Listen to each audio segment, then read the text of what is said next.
And just look how beautiful our wolf is. Now, so let's look on our raven. And raven definitely have nice armor and these horns, helmet with horns. Hail and Matches Adventures, it's me, the Spud King. Welcome to my another build for Ranger. And today we're making Ranger with Beastmaster subclass. So for our race we're picking Draw to have nice racial features. Most importantly, superior dark vision, or nice dark vision in 24 meters, and Fey ancestry, so we can be frightened or put into sleep. Next up, our class is of course Ranger. And for our neutral explorer, we're going for Wasteland Wanderer Fire, and basically we want to pick cold and poison afterwards. We don't need this Beastmaster, Beast Tamer feat, because Find Familiar is nice to have, but Familiars is just too weak, we don't need them. So our favorite enemy, we're picking Bounty Hunter to gain proficiency in investigation and have more easier time to hit an ensnaring strike on our enemies. Background is criminal for deception and stealth, and we will kinda act like stealthy rogue more or less with this build. And for our ability distribution, first of all skill proficiency, we definitely want animal handling and survival. That's basically it.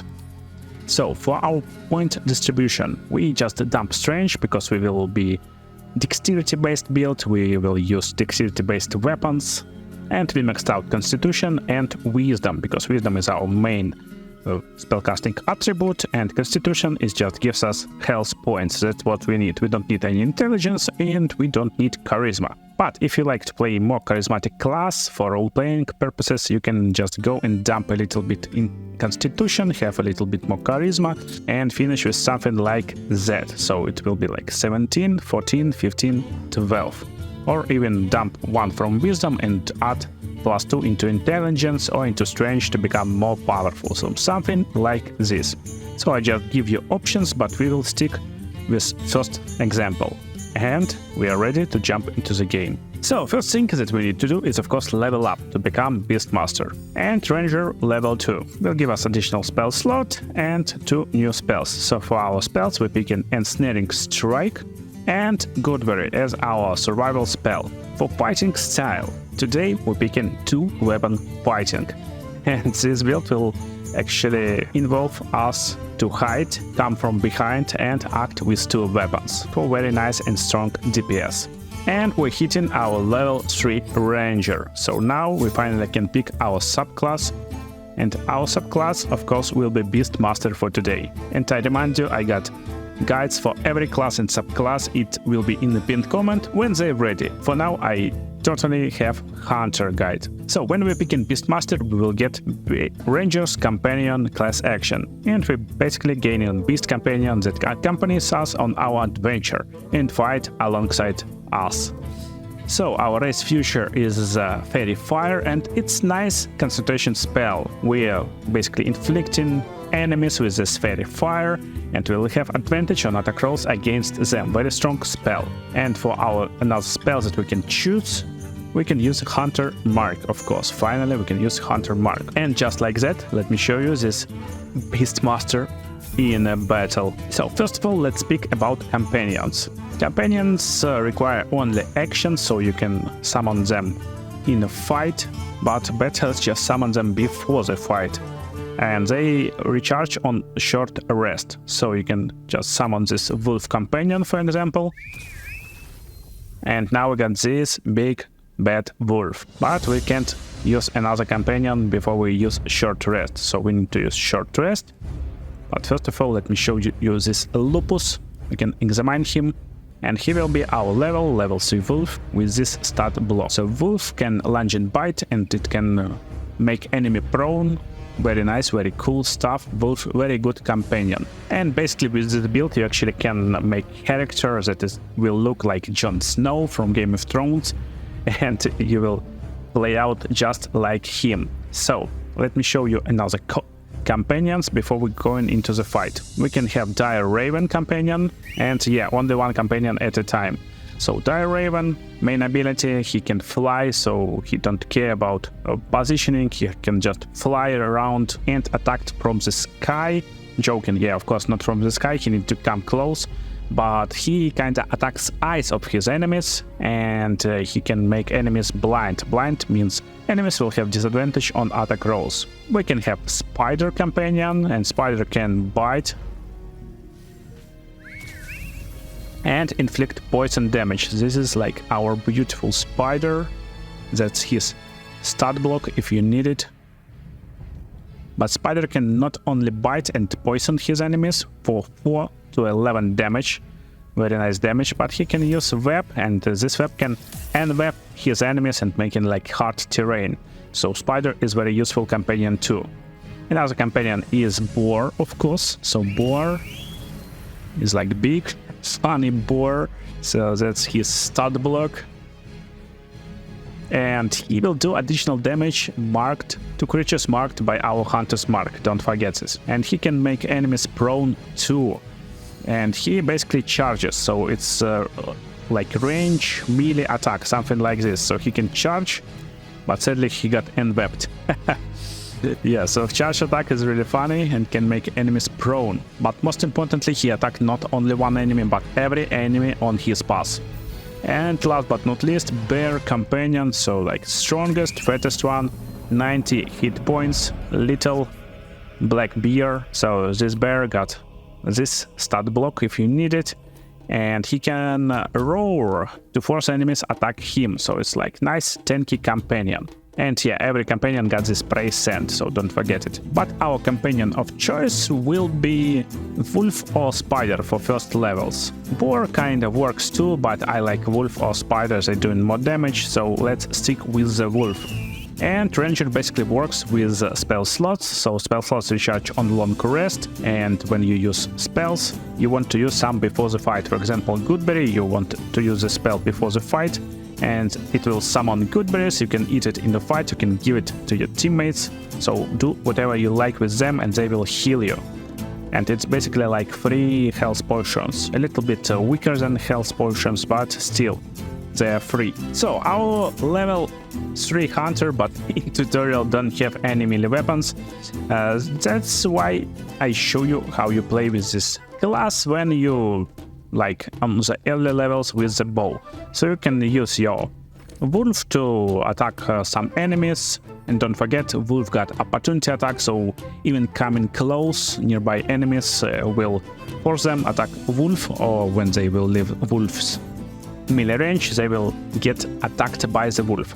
So what you can do, you can just go and use Hunter's Mark on any enemy, and Hunter Mark will give you additional damage when you attack them, while you keep it concentration, so you attack and you get your Hunter's Mark back. That's most important part, and you need not to forget this, because you will get this Hunter Mark to in the right corner of this command card, and you will get to reapply Hunter's Mark.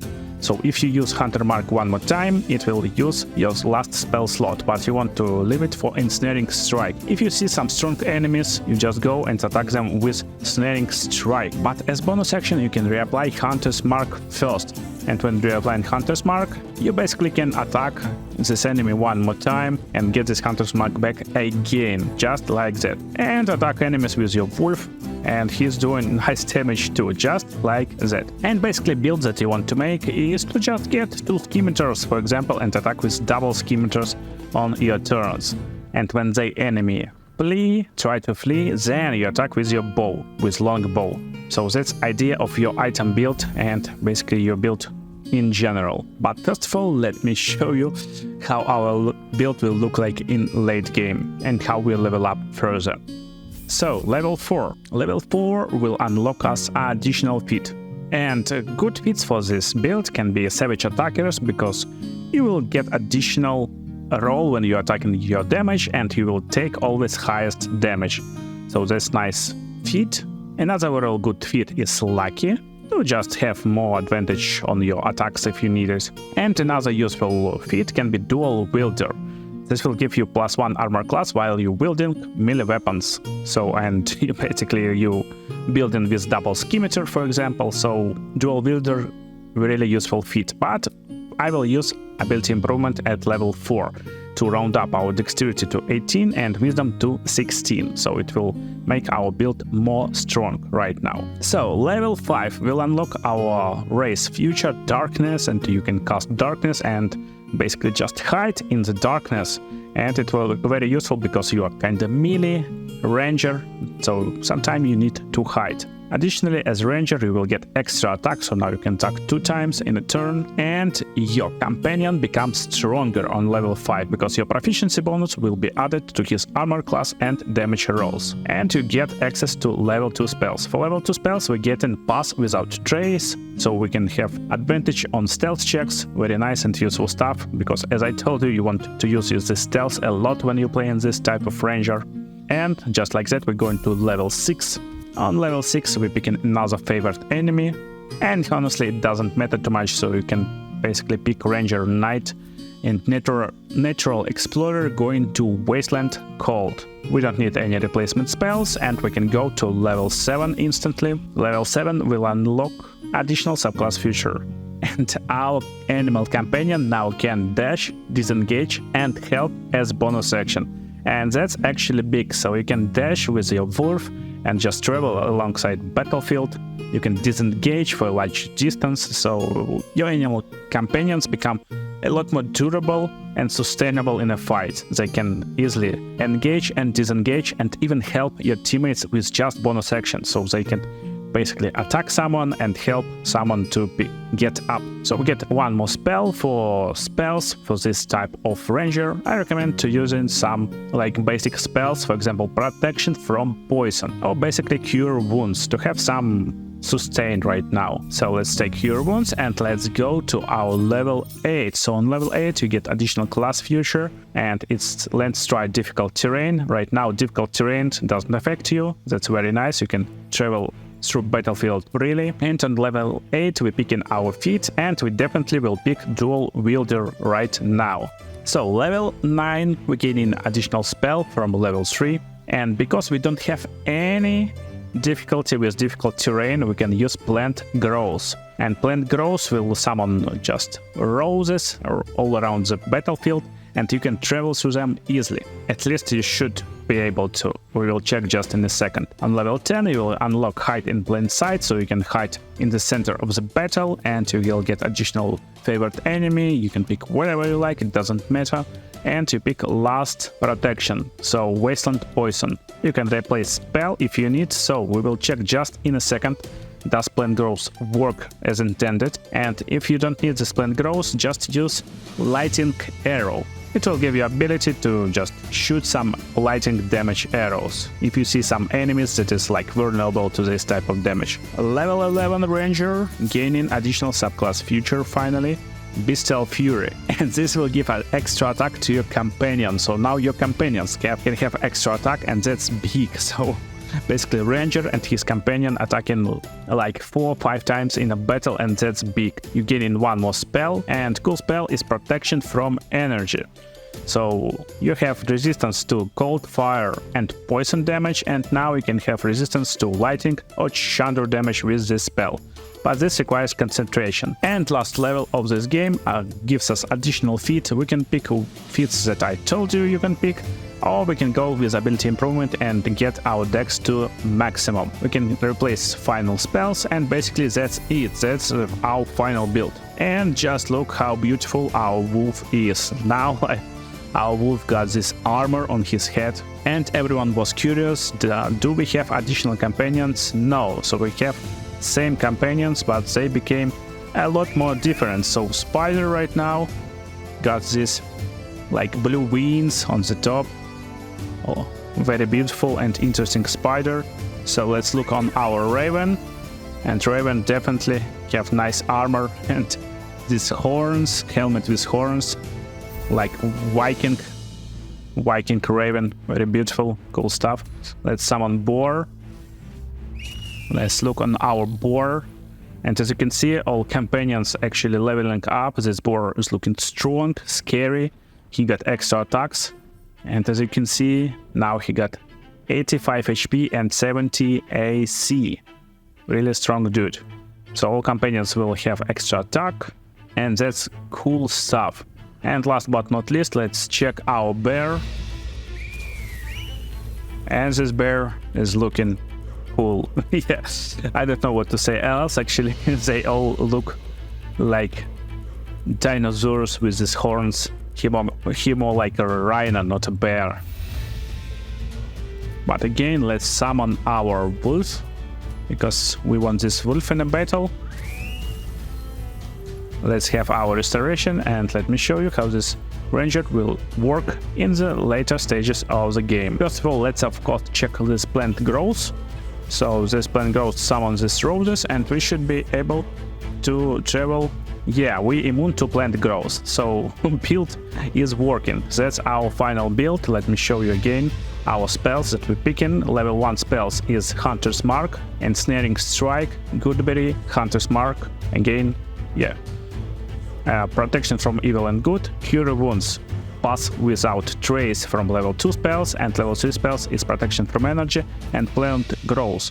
So we got basic protection from energy, from fire, cold, and poison. We just before the fight casting our protection from energy if we need it.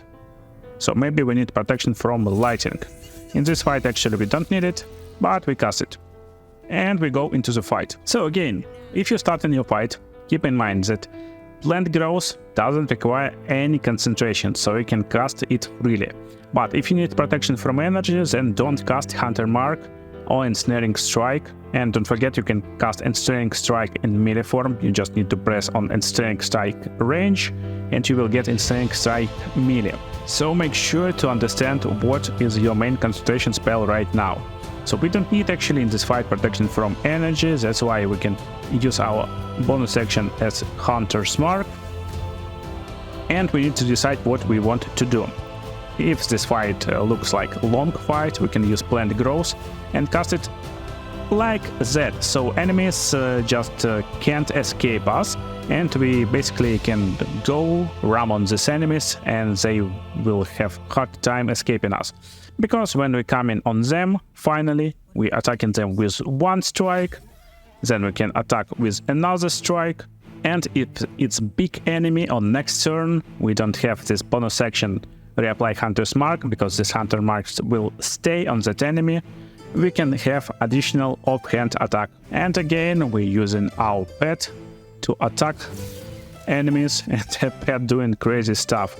So pets gaining additional abilities, as you can see. So this wolf got Lupin Stedlash, and this will inflict force damage. And if someone standing on the long range and you can't actually hit them with normal attacks, use your bow. Don't forget, you can use it, and you can use them with second attack too, just like that. With wolf you can use dash as bonus action, but don't miss, there's one action dash that uses as action, but you have bonus action, so you can use double dash in one turn, or you just use one dash as bonus action, come nearby enemy and just attack them with different abilities, and you can do it many times. Basically just 2 times, and as you can see, wolf is really strong. It's just part of the game. Wolf will be stronger than you, but then you will get additional feats, additional scimitars, maybe stronger scimitars, and you will inflict a lot more damage. So again, main idea is to just go reapply Hunter's Mark on this dude and make attacks with melee weapon.